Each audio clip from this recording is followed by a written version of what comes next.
welcome back to the channel. Today I'm down at Swanage at Percival Point, which is the most far southerly point of the Isle of Purbeck. I'm going to be walking the Purbeck Way just for about 11 kilometres, which actually runs down the southwest coast path. I'm going to camp up for the night. It's to be -3 tonight. It is, believe it or not, right now it's about 0 degrees and it's boiling. Really weird. When you get out the wind and that, the sun is absolutely toasty.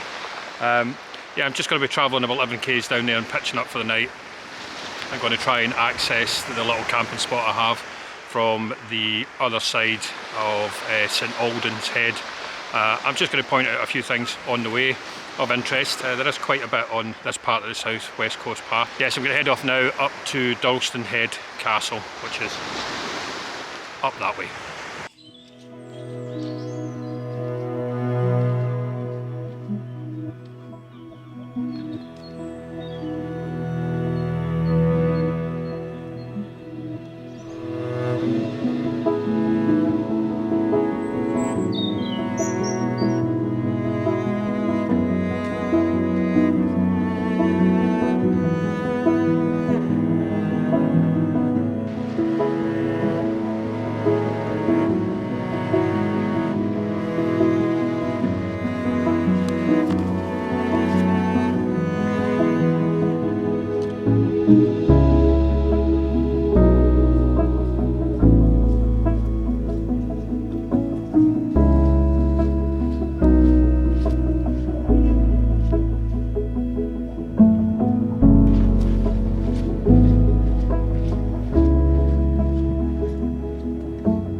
Right, just stopped at a wee place called Dancing Ledge, which is still in the Purbeck estate.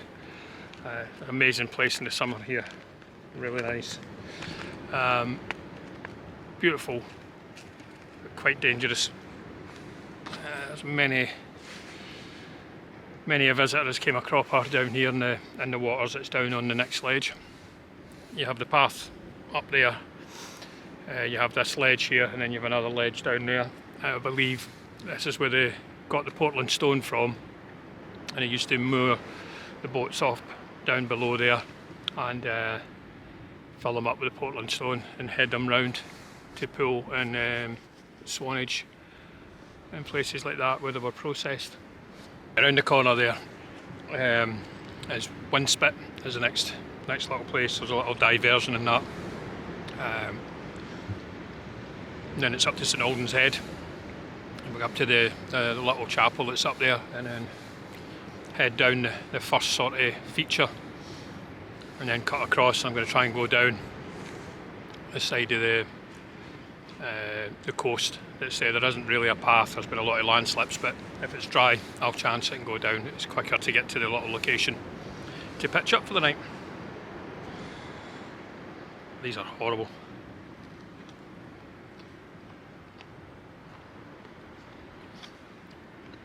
I don't know what the green things are in there, but not nice. Not a bit of barbecue. Yeah, so all in all, it's about an 11.5k little bimble. But I find it's always nice to do a walk into a camp. You appreciate it a lot more But I want to get round there so I get as much of the sun as I can before 6 o'clock. I think it's about 12:30 just now.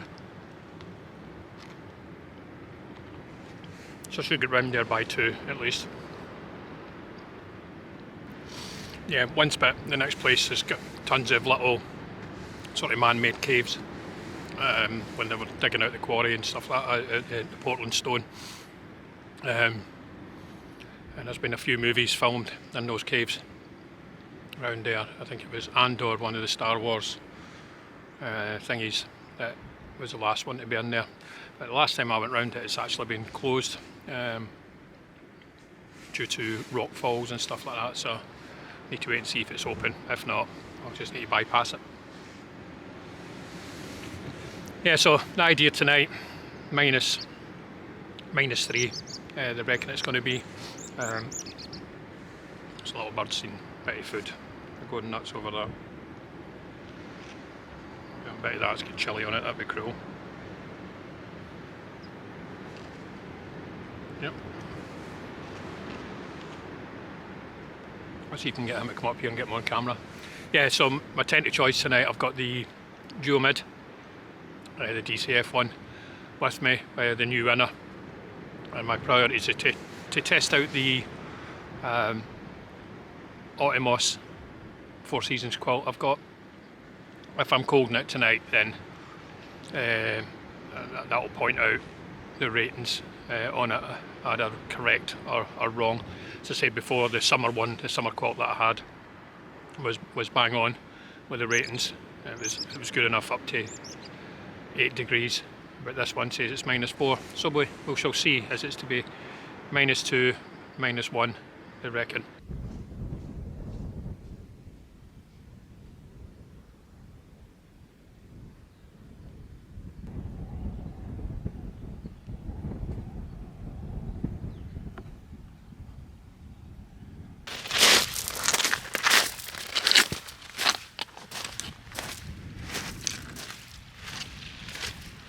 That was a fair wee walk. Yeah, walking across the beach there. Not the one that's directly down from where I normally camp, but the beach further back. There used to be sand on there. It's gone. Obviously the storms that have been coming in, and there has been a huge sort of landslip. I'll fly the drone over it and you can see it. So I've just walked down the landslip basically. A few people have as well. There is a bit of a path forming, but you can see water still running through it, so yeah, that won't be there long. That'll be down, and I think that will affect the whole of the path there that leads up to St Albans Head. Right, anyway, time to get the tent up, get a wee windbreak on and enjoy this sun for the last couple of hours that I've got it for. The ranges are live firing. It sounds like the old machine guns going, not any loud bangs, so when the wind changes you don't really hear it, but you can hear it coming across. Yeah, fair wee walk. Absolutely forgot what it's like to walk at that angle. And what I mean by that, I usually walk this way. Anywhere I go it's always coming round this way. So my right leg on the slope is always kind of down. You feel it when you walk this. I've only walked 100 miles of the South Coast Path, and that was my biggest takeaway. I had one hip that was absolutely killing me. It just felt weird all the way around, and you notice when you go onto flat ground straight away. So coming that 11.5 k's that way, it's been the left foot that's been down, and my hip is sore. I'm not going to lie, it is sore. But that's it's one of the unique things about walking the South Coast Path. That's the one thing I took away from it. It's just one leg's down further than the other, and it does affect your sort of stride and your balance and the way your bones are set. Well, I'm going to get this tent up, chill out, might actually get the boots off and get them into the sea a little bit. Oh, what a difference. I think feels like I've caught a wee bit of sun in the back of the neck as well in there.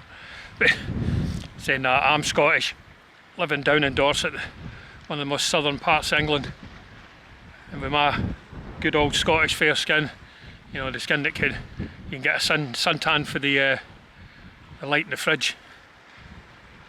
Yes, one of the downsides, me living down here. Yeah, but what a lovely day, and it's been like this for the next sort of week, but it looks it. But the trade-off of that is it's going to be cold tonight.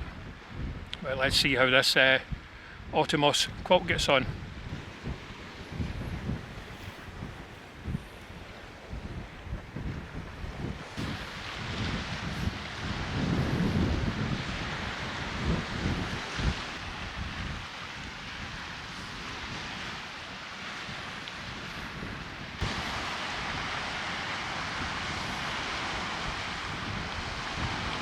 I got a cracking wee sunset tonight, but my god, it's cold.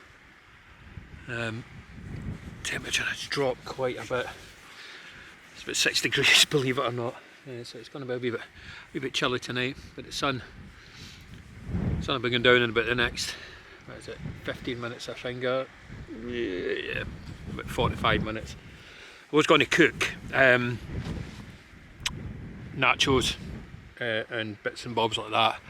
But it's too late in the day. I'm not going to cook at night time inside this, not with a DCF tent with the Trangia. So I'm just going to cook up my breakfast. I'm going to have that. God, I'm just taking my glasses. Jeez, oh. Just sitting there going, is that the sun glare? A fight with something.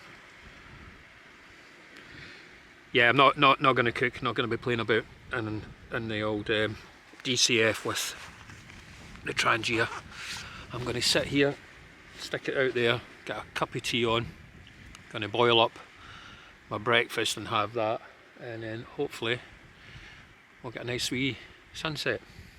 And then tomorrow I'll cook the nachos and cheese, because I'm in no rush to get out here. Sandy's she's on a late tomorrow, so she doesn't finish till 8, so I'm going to spend a good wee bit of the day down here, do a wee bit of filming, and see if I can see any wee lobsters flying about down in the little pools.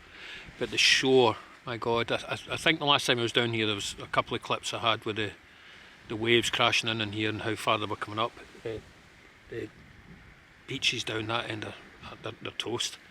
They're not beaches anymore, they're just covered in rock, no sand whatsoever. It's all been dragged out, which is a shame. I don't think you'll be able to go down that bit much longer. It's not looking too great on the side of the hill. Got the old neckerchief on, the old head over thing. Was it buff? That's the word. Buff, I think they call it. The head over we called it back in the day. Because I'm getting a really painful neck now with the cold, even at night time in the house. I've got to keep it kind of wrapped up. I sleep with a wee hot water bottle. Getting to that age, as I say. Yeah, so this is a new inner, all the way from AliExpress again. I got the link from Ray from RS Outdoors. He's quite a prominent YouTuber. I really do like. I find his mannerisms and the way he talks very therapeutic, to be honest. Nice fella. Yeah, interestingly enough, Ray had a duomid same as this, and it was this inner that he left a link to in his video, which was fantastic. I did go to it before, but they never had them in stock, but they managed to get one from AliExpress, and I've obviously dyed it green like I normally do with my inners.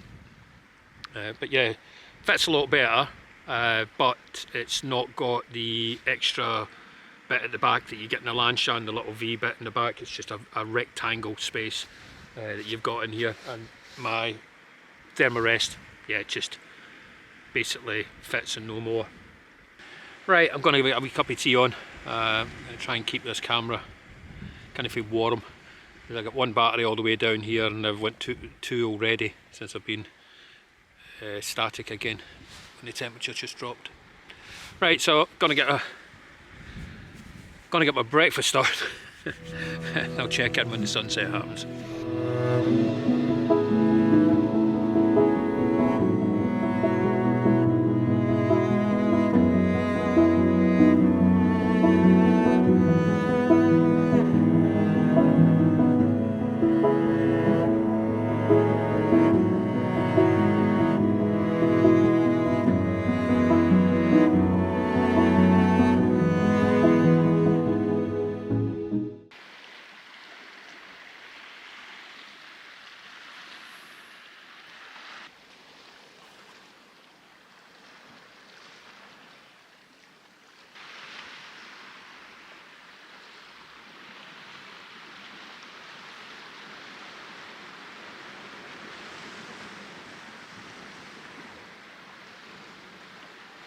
definitely snug in this this little setup.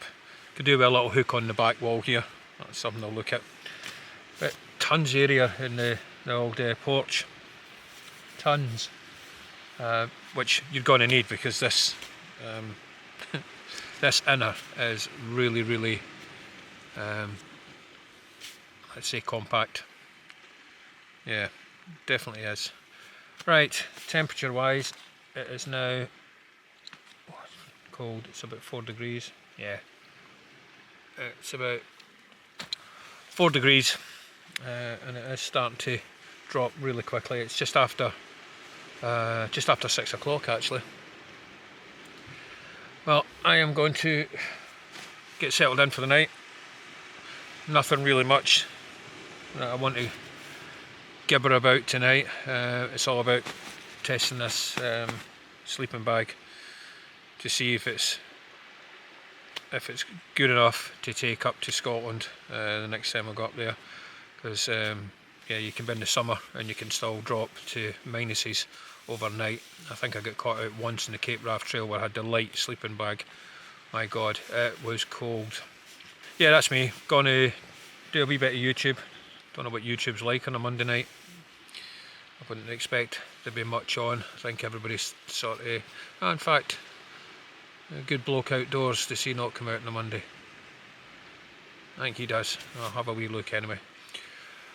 Right, if anything happens through the night, if I get freezing cold, I shall definitely check in and let you know.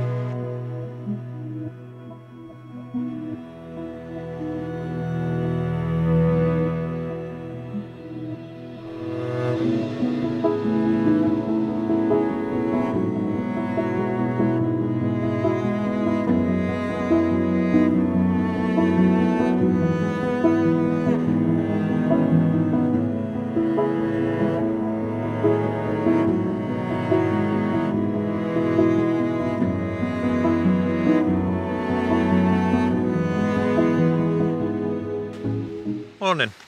Right, temperature wise, it is,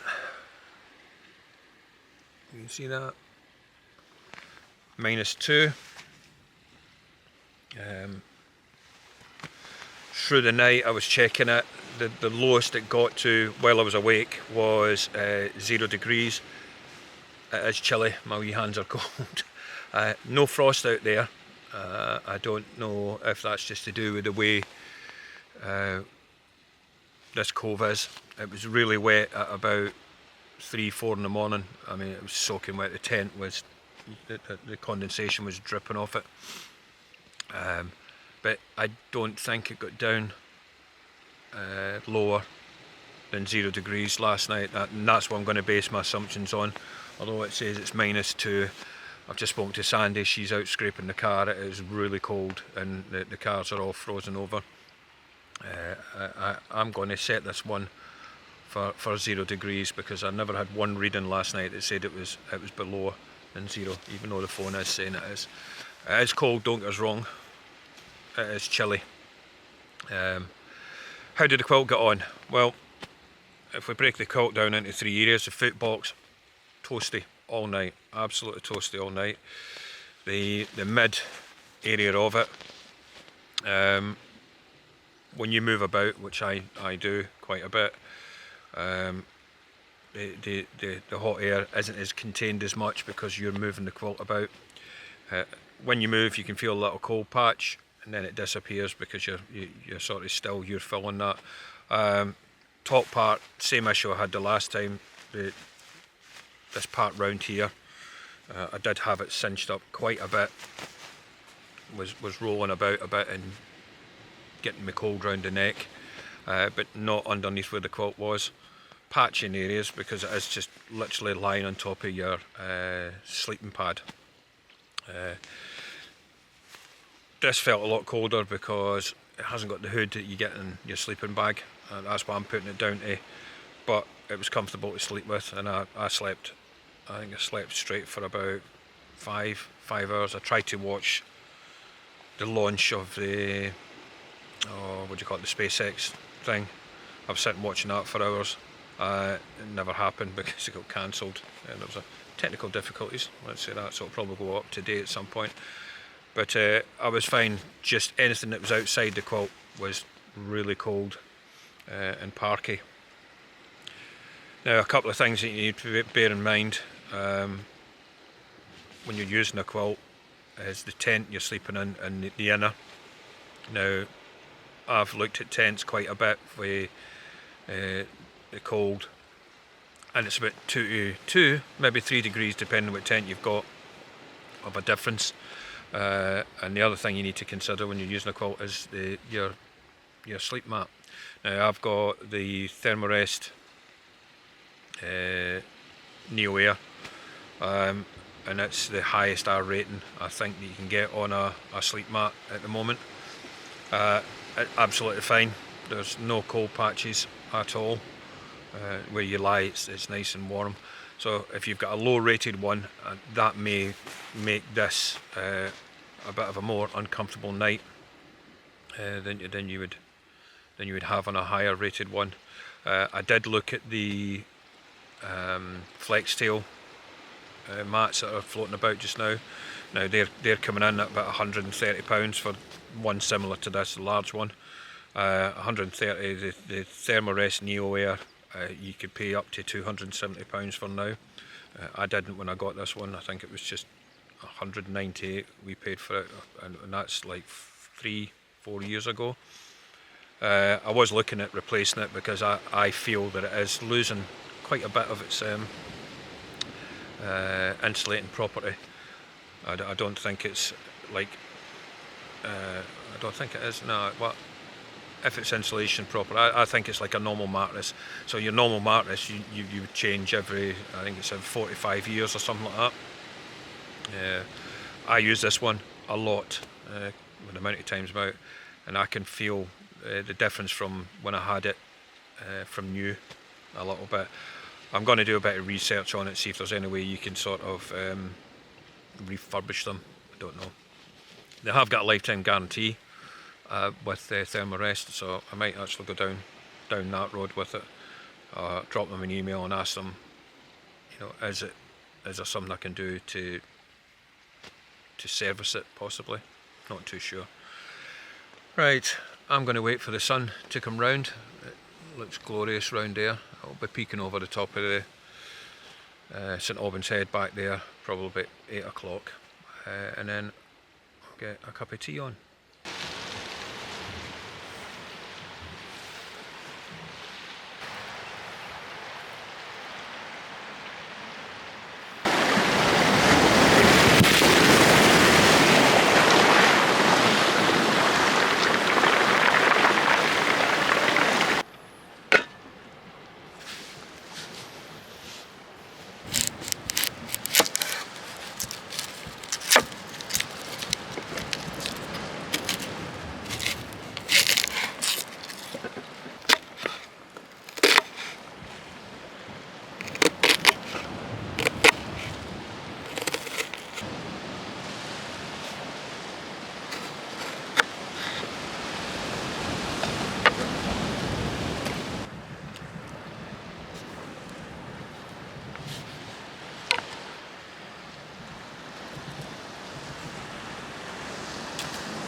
Oh, there you are. That's, you can see it, nachos, Mexican cheese, pulled pork, fresh guacamole, and the white stuff's just yogurt. Oh, what was it? Yogurt and salad dressing. No salad dressing. Think about it. Yogurt, mayonnaise 50-50 with some garlic, salt, pepper, and a touch of mint sauce. That's all that is. Yeah, and to make these little the little nacho things, that's just corn tortillas. That's all you need. Kind of soggy in the sun. Yeah, really nice. The sauce that I made, where it's just watered down tomato puree, sun-dried tomatoes, and all you need is a bit of this taco seasoning. Just sprinkle that on everything. It gets the general message across. And what else is there? Just fresh coriander and red jalapenos. Yeah, not bad at all.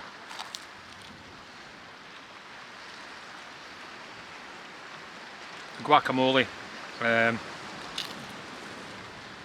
can put coriander in it as well. Of course, I used the little hand blender thing that Sandy got us. But that's well worth the wait, this.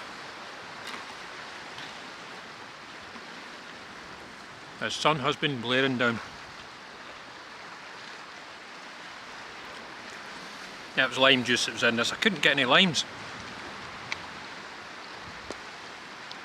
Don't know what was going on. You sprinkle that on there, it's always adds to it. Yeah, I don't know what's going on. There was just none in the shops that I could find. I eat the green jalapenos. I eat them daily, basically,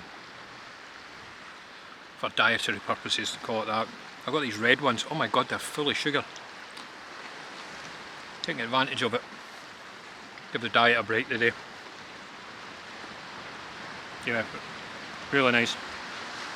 Well worth the wait, but a nice wee meal to make on a nice sunny day. Well, cheers, it's 12 o'clock somewhere.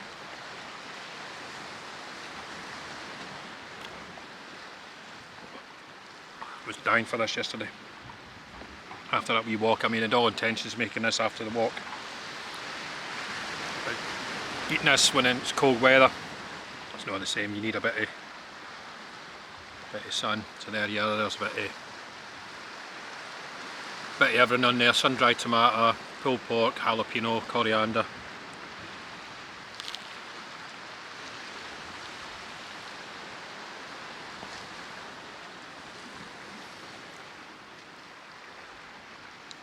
The pulled pork. There you go. The pulled pork that I got was out at B&M's, £2.80. I wouldn't recommend it. It was, even after boiling it, it was still like a solid sort of mess. You pulled pork, it should go all stringy. Now the strings in that are really thick, so I'm guessing it's probably not made out the best of the pork. Yeah, that's the one. They're quite good. You get them in little bags, little oil in the bags. They're not too bad at all. Yeah, so not a bad night last night. It wasn't cold. I could only just feel it around my head and shoulders because it's sticking out. I suppose that's the downside of having a quilt, is that you've not got the round the shoulders where you've got the little baffles that you can tighten up. But apart from that, yeah, it was fine. Absolutely fine. What a glorious day. Another 5-6 days of this. Yeah, I mean, I was supposed to be walking back That's not happening. I will walk up and get the bus this afternoon at some point. I'm going to sit here and just soak up the sun, to be quite honest with you. Why not? Plenty of days you can go walking. There's an older couple just walked past there, heading up there. Heading up the way I come down, which is quite sketchy. But they're quite happy. They'd been up and down it before. And on that, I don't know what I bumped into yesterday, but there was a guy walked past me, complete stark naked, apart from a sock and a fanny pack and a hat down the coast. I have heard there is a naked rambler walking about here. I think I may have just bumped into him yesterday. He was walking, I mean, yeah, didn't really recognise until he was really up close that I realised that it was just bare skin. But I've heard there is somebody that walks about starkers. Right, going to have this, then I'm going to pack up and I'm just going to sit in the sun for a wee while. About an hour walk to the bus stop, so I'm going to leave kind of mid-afternoon. Right, I'll check in later on. Well, that's my wee adventure finished. I've just tidied up there and packed everything back into the backpack. It's about an hour's walk back up to get the bus. So I'll be heading off shortly. The weather has changed a wee bit. There's a good breeze coming in now and it is quite cold. I did have the t-shirt on earlier on, and the wee tent there where you can open up the front of the inner, and it's a brilliant windbreak. I was just lying in the sun there just soaking it all up. You would think it was summer, not the 3rd of March. Well, what did we get out of the little visit to the coast? Well, primarily it was to see if the OTIMOS quilt would perform in minus weather conditions. I don't think we got minus weather conditions. I think 0 would be about it. Could it go down to -4? I'm not so sure. I would really need to get it out and test it in really colder conditions. But as it was last night, it was absolutely fine. As I said, I could feel little cold bits, but that's only you moving the quilt away from the mat and letting the cold air in to a certain degree. Down at the foot box, absolutely toasty. The mid area was not too bad. You could feel little pockets. Again, that was down to my own movement as such. So we'll try and get it out in a wee bit colder weather. I'm going to probably use it all the time now instead of a sleeping bag, just to get a good feel of its performance. Got to get off now and catch this bus. Thank you very much for watching. Take care, everyone.